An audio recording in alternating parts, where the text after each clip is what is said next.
Peter de Nove, le livre du cœur. Chapitre 1. La prière, nourriture spirituelle.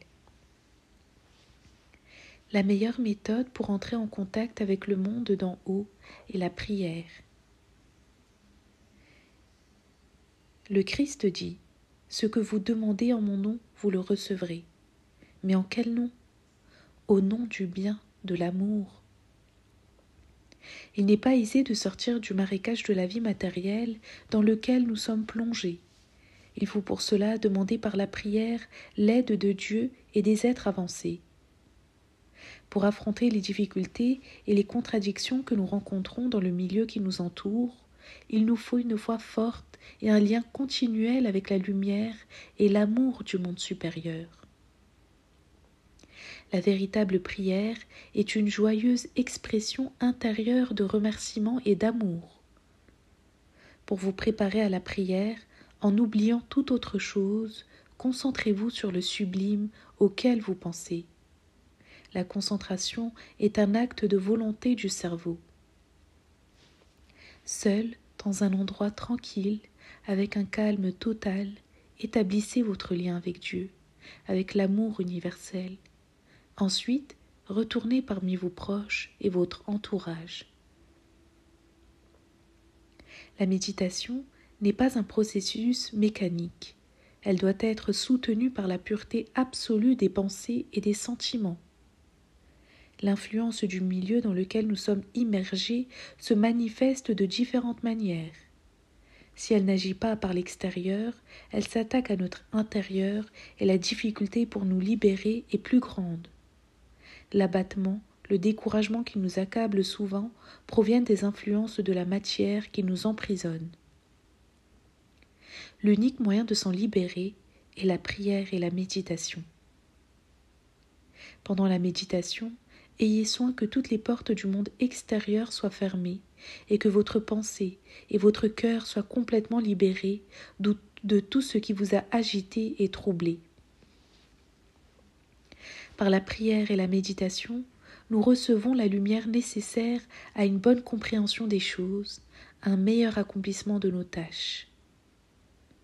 Notre travail intérieur de perfectionnement doit donc être soutenu par la prière, grâce à laquelle nous nous lions aux êtres qui, toujours, peuvent nous aider.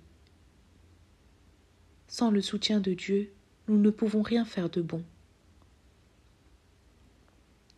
Quand l'habitude est prise de l'exercice libérateur de la concentration, de la méditation, on peut l'exécuter partout, en tout temps.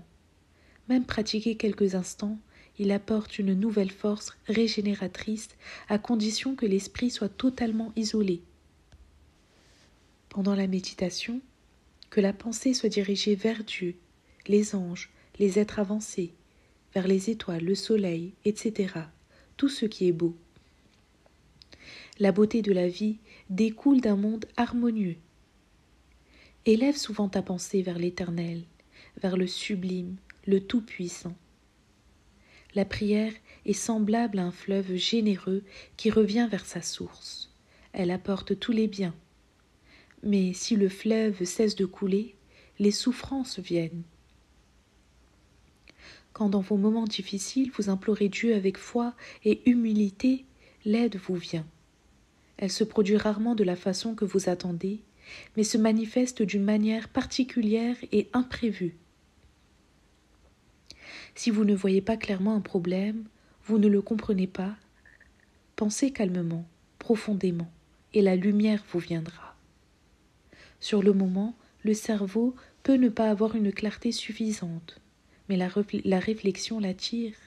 C'est un travail de concentration intérieure qui peut vous aider en tout temps et qui est donc nécessaire à tous. En tant que disciple, habituez-vous le soir, avant de vous coucher, à concentrer vos pensées pendant 2 minutes sur l'unique, l'illimité, que vous ne connaissez pas encore. En pensant à Dieu avec amour, vous pouvez vous le représenter comme un centre de lumière et d'amour, générateur de toute vie. Imaginez ensuite un petit insecte vers lequel vous dirigez votre amour en tant qu'être issu, lui aussi, de l'unique. Ce contraste vous permettra de mieux concevoir l'idée de Dieu, de sa grandeur, de sa création. C'est seulement grâce à l'amour que vous envoyez au grand, au sublime et en même temps à la plus humble expression de la vie que vous saisirez l'idée du divin. Si minuscules que soient les formes dans lesquelles existe la vie, elles contiennent pourtant la pensée de Dieu. Durant la première minute de votre concentration, réfléchissez à Dieu, source de vie universelle. Pendant la seconde minute, pensez aux microscopiques insectes, manifestation de la pensée divine. La pensée concentrée et la prière consciente sont des conditions de sauvegarde pour protéger les humains des mauvaises conditions extérieures. Ils peuvent ainsi éviter les maladies et la contagion. Par la prière, vous vous unissez à Dieu intérieurement et extérieurement. Dieu est en vous et en dehors de vous. Communiez donc avec lui et remerciez-le en toutes les circonstances de la vie. Quand vous vous réveillez le matin, faites vos prières, concentrez-vous pendant quelques minutes, envoyez vos pensées vers Dieu, déversez votre âme en lui, comme en l'inaltérable amour créateur, comme en la sagesse totale, comme en la vérité éternelle. Rappelez-vous qu'il est douceur et harmonie parfaite et qu'il est infaillible. Toutes les erreurs, toutes les contradictions que vous constatez dans le monde sont de source humaine. Tout ce que Dieu a créé est bon. Quand vous priez en commun, vos cœurs et vos intellects doivent être en accord et s'ouvrir de façon à créer un puissant lien intérieur avec le monde invisible. Vous devez vous sentir pleine de joie, de confiance, d'allégresse. Pour vous, la prière vous semble comme un devoir. Elle n'est pas encore le résultat d'une impulsion intérieure divine. Dans l'avenir, vous acquérez cette impulsion et prier aura pour vous un sens nouveau, plus vivifiant et plus profond. La prière est un acte conscient d'union de l'âme avec son Créateur. Quand vous priez, concentrez votre pensée, qu'elle soit concrète et claire, et que chacune de vos paroles en soit le reflet précis. En tant que disciple, tenez votre esprit en liaison étroite avec le monde raisonnable supérieur, avec les courants positifs du soleil, avec le rayonnement des pensées des êtres angéliques.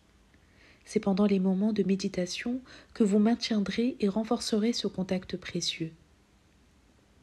Dans un endroit isolé, tenez-vous debout, le corps bien droit, l'esprit et la respiration calme, les mains tombant le long du corps, le pied droit un peu en avant du gauche, tournez-vous de préférence vers l'est et élevez votre pensée. C'est ainsi que par cette évasion momentanée du monde matériel, par l'appel que votre pensée adresse, vous pourrez établir le lien indispensable avec les puissants courants de vie qui irradient des mondes supérieurs, avec les êtres évolués qui ne demandent qu'à vous aider. Affermis, joyeux, vous reprendrez ensuite votre travail avec une nouvelle énergie physique et psychique. Par la prière, la concentration et la méditation, nous pouvons recevoir la plénitude de la lumière du monde supérieur divin. Elle seule peut éclairer notre conscience et nous rendre aptes à bien comprendre la pensée vivifiante de Dieu en nous. En rencontrant une personne sur votre chemin, priez pour elle et n'ayez intérieurement que des pensées positives à son égard, quelque imparfaites qu'elles puissent encore paraître. Le pardon total est une des qualités de l'amour divin, qui ne s'occupe pas des péchés des hommes, mais est toujours prêt à leur tendre la main. Il n'existe pas de moyen plus simple, ni de méthode de travail plus élevée que la prière. Elle constitue la suprême communion avec Dieu. Par elle, l'être humain s'unit de son mieux à son Seigneur et accomplit plus parfaitement sa volonté. Pour tout ce que tu veux atteindre de bon, demande toujours à Dieu aide et soutien. Sois persévérant dans ta prière jusqu'à ce que tu aies reçu la réponse. Si tu rencontres des difficultés, des obstacles qui contrarient et entravent tes aspirations élevées, ne te décourage pas, mais patiente et prie pour t'unir au monde raisonnable. Laisse-le travailler lui aussi, car ce n'est que de lui que tu peux attendre le vrai soutien. Pour le disciple, la prière devient un besoin profond et impérieux, car il entre ainsi en contact avec les forces suprêmes et pures qui l'unissent au grand tout universel, Dieu. La force de la prière se trouve en ceci: quand le disciple prie, il met en œuvre toutes ses vertus. La prière doit contenir à la fois les qualités de l'amour, de la sagesse, de la vérité, de la justice, de la piété et de beaucoup d'autres vertus. Si vous allez vers Dieu avec une prière de ce genre, vous ressemblerez à un arbre plein de fruits mûrs. Quand Dieu vous verra ainsi paré, il se réjouira d'avoir près de lui un enfant intelligent qui a un langage aussi angélique et aussi sublime. C'est grâce à la prière, bien que pour tout dire, elle ne soit pas tout à fait correcte, telle que nous la pratiquons aujourd'hui, que les humains ont maintenu en eux quelque chose de beau et reçoivent quelque chose de nouveau. C'est grâce à la prière que nous devenons les conducteurs de forces supérieures et de moyens bienfaisants par lesquels est soutenue toute la race humaine. L'âme a besoin d'une nourriture spirituelle intérieure qui ne peut être acquise que par la prière. Après chaque prière, il est utile de rester un certain temps dans le silence, en état de réception, afin de sentir la bénédiction que Dieu nous envoie. Dans toutes les conditions de la vie, dans la joie et la douleur, nous devons penser à Dieu, à la source de toute vie. En dehors de cet immense amour cosmique ne peuvent exister aucune instruction, aucune noblesse, aucune science, ni art, ni religion, ni métier. Si l'homme se croit indépendant et libre, qu'il essaie de s'abstenir de respirer, il comprendra toute la nécessité de la respiration. Si la respiration représente une telle nécessité, la pensée envers la source primordiale est 1000 fois plus indispensable. La prière est une chose sublime qui ne s'exprime pas par une récitation machinale. Quand vous aurez appris à prier, votre vie acquerra son sens. Les disciples de Jésus se tournèrent vers lui et demandèrent: « Maître, apprends-nous à prier. » Jésus leur répondit: « Quand viendra l'Esprit de la vérité, il vous l'apprendra. » Mais ils avaient dans le visage du Christ une image de la véritable prière. Chaque homme peut apprendre à prier. La prière dépend des vertus de l'homme.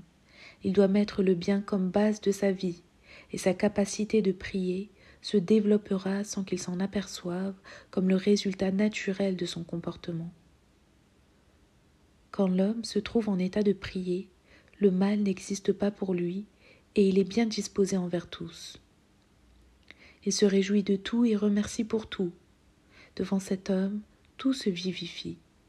Il voit partout se manifester l'Esprit de Dieu qui travaille et porte secours. Cela réveille en lui l'impulsion de travailler aussi et de se libérer des conditions limitées de la vie. Il existe des moments dans la vie où tous les êtres humains, du plus petit au plus grand, dirigent leurs pensées vers Dieu. Chacun dirige une pensée correspondant à son développement. Dieu répondra à cette prière collective en envoyant à chacun toute la lumière qui lui est nécessaire.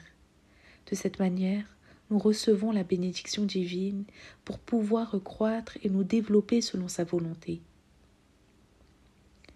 Une des réalités de la vie du disciple est son union intérieure avec la source de tout ce qui vit, avec le Créateur, avec Dieu. Cette union se fait par la pensée concentrée, pure, élevée qu'on définit par le mot prière. La prière consiste à transmettre avec justesse, avec clarté et intensité les pensées, les désirs et les sentiments les plus sincères et les plus purs. Celui qui prie de cette manière a compris le sens intérieur de la vie et le lien existant entre tous les êtres.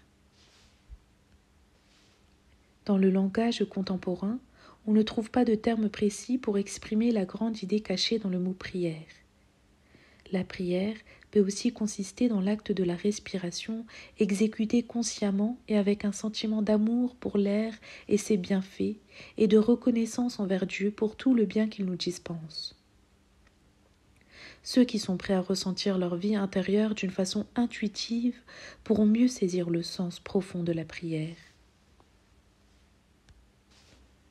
Le matin, au lever, par des exercices de respiration profonde, en pensant que vous êtes unis à Dieu et en reconnaissant ses qualités, sa force, sa bonté, vous entrerez dans l'harmonie de sa présence et de sa pensée toute puissante.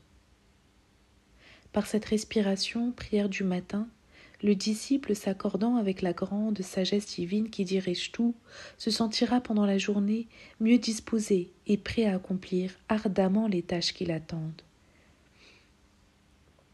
Exercez-vous à employer certains mots qui sont porteurs d'action et de lumière. Si vous prononcez par exemple le mot « écoute », votre intellect, votre cœur et votre volonté se mettent aussitôt en action. En face d'une difficulté, vous pouvez vous écrier « Seigneur, écoute-nous ». Dieu répondra alors à votre prière. Son intellect et sa volonté commenceront à travailler pour vous. Lorsqu'un disciple pénètre dans une maison, il y apporte consciemment la bénédiction divine. S'il s'aperçoit que quelqu'un agit mal ou commet un péché, il se tait et ne le juge pas, mais prie intensément pour lui. Sa prière ardente est reçue et peu de temps se passe avant que le pécheur ne devienne conscient de sa faute et ne s'en corrige.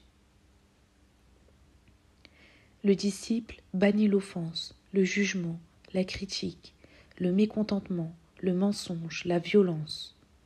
En vivant ainsi, la pureté de cœur et de votre intellect est sauvegardée.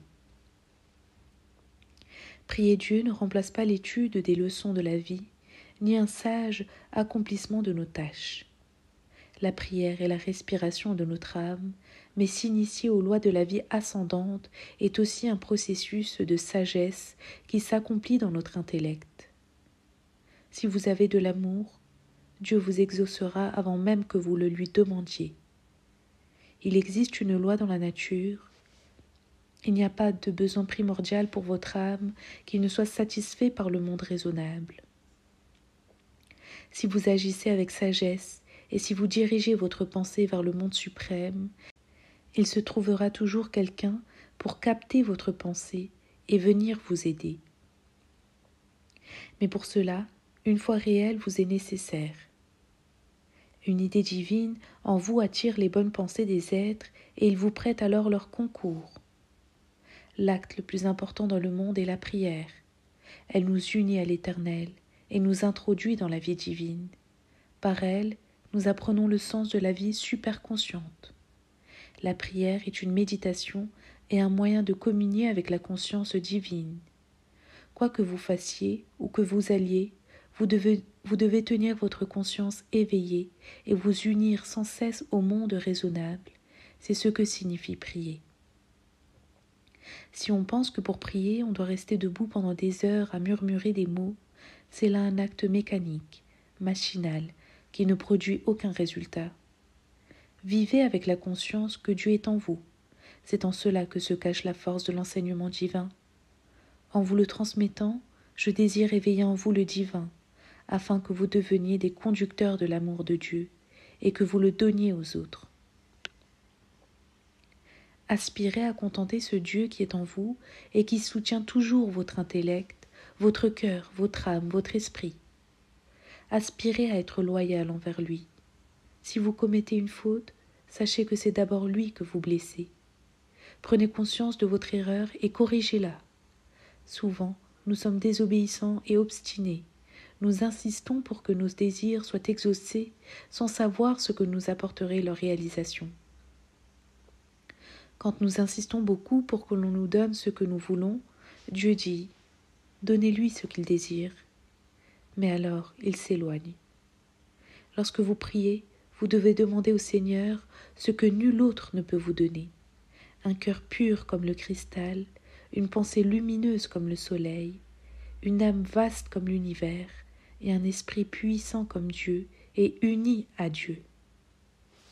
La prière est un habit dont se revêt le disciple pour se protéger. Prier, c'est diriger son intellect, son cœur, son âme, son esprit vers la source de vie dont nous sommes sortis. La décadence de l'humanité actuelle est due à une profonde cause intérieure, la négligence envers le principe primordial dont tout être est issu.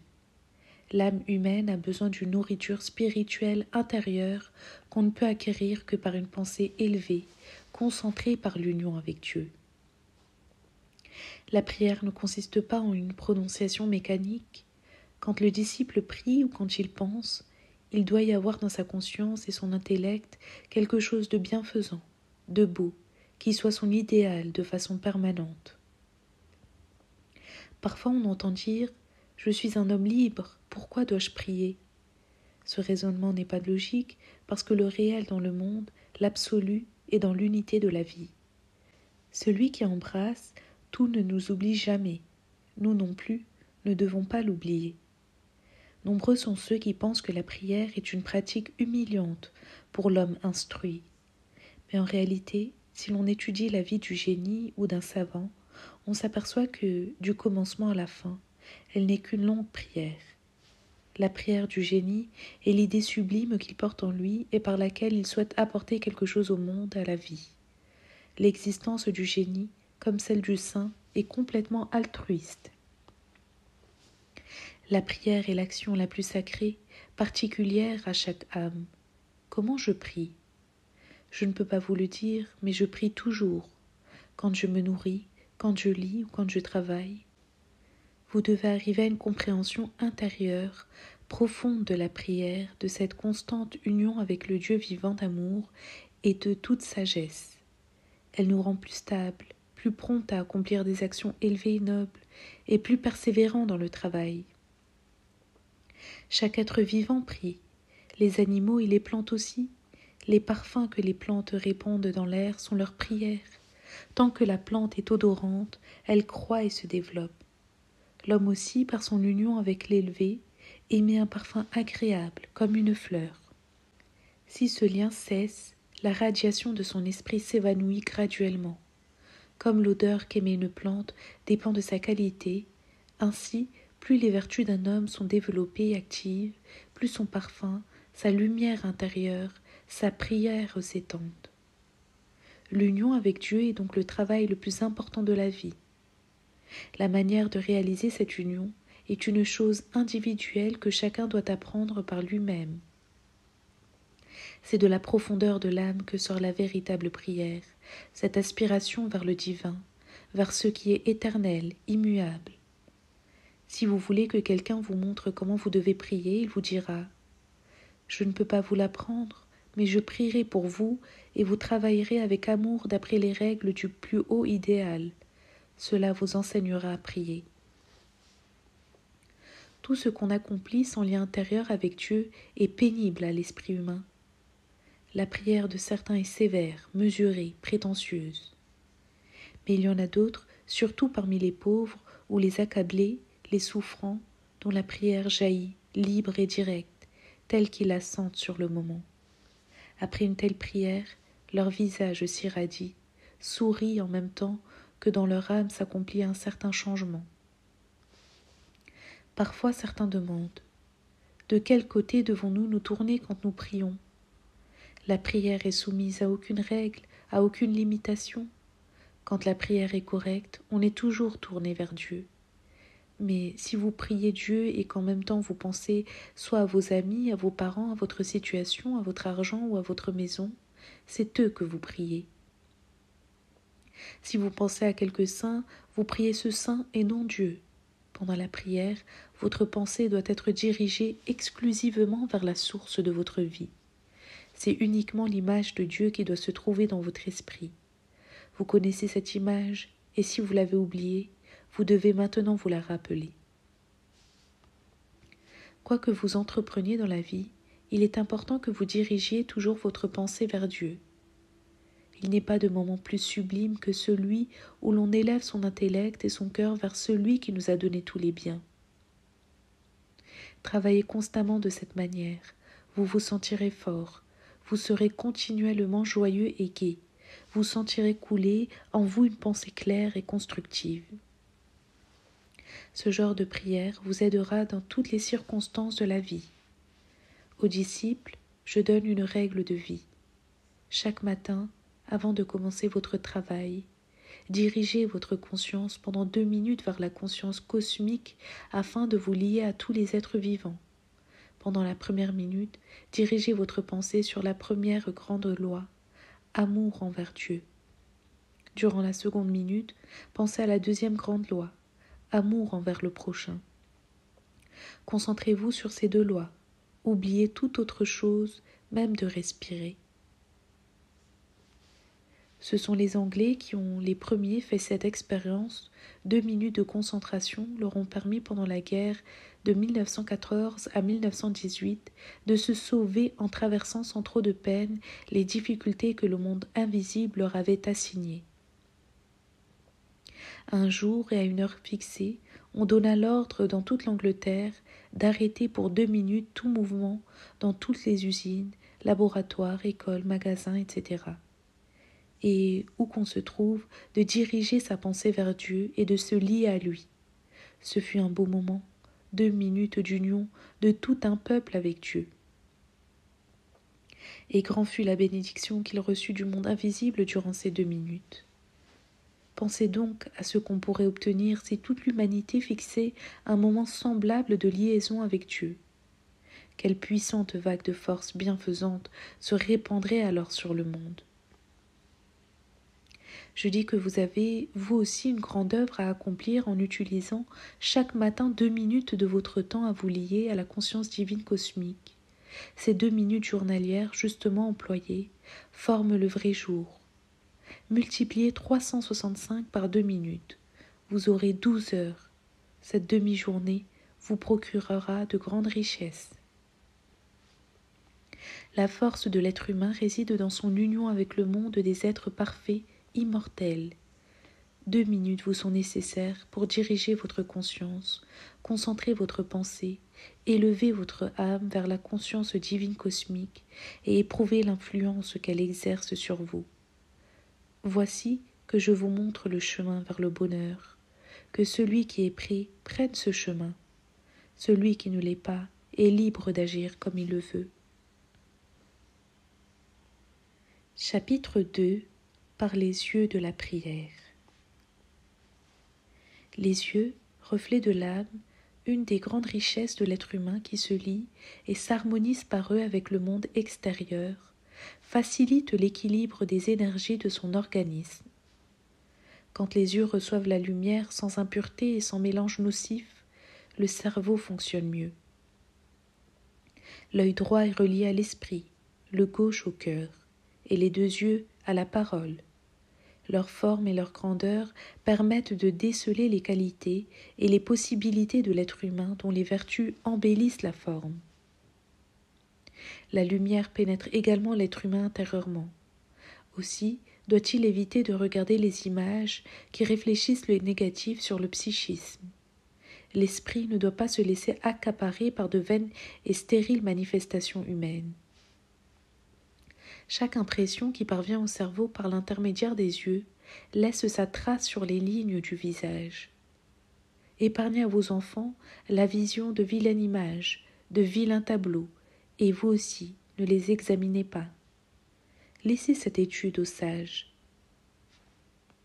Empêchez vos enfants de faire des grimaces accompagnées de mouvements grotesques qui sont l'indice de la souffrance. Car l'homme torturé par la souffrance se contracte instinctivement le visage. Recommandez-leur d'ouvrir largement leurs yeux à la lumière pour qu'elles puissent y pénétrer plus facilement et plus librement, car la lumière soulage et guérit. L'être humain devrait remercier constamment le Créateur de lui avoir donné et conservé les yeux avec lesquels il peut contempler la nature et prendre contact avec elle. Le désordre et la malpropreté exercent une influence déprimante sur le psychisme. Chaque matin, faites votre lit et mettez chaque chose à sa place dans votre demeure. Quand vous faites votre toilette, ne pensez qu'à vous laver, et que votre esprit soit uniquement concentré sur cette action en dehors de toute autre pensée, car l'eau exerce une action bienfaisante sur la vie. Les coutumes et les préjugés de nos ancêtres se manifestent inconsciemment à travers les yeux dont l'expression aussi est la résultante des vies passées. Observez-vous et corrigez-vous.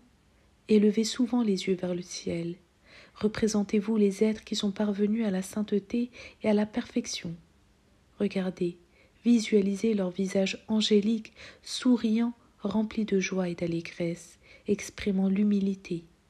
Leurs yeux spirituels reflètent la paix, la sérénité.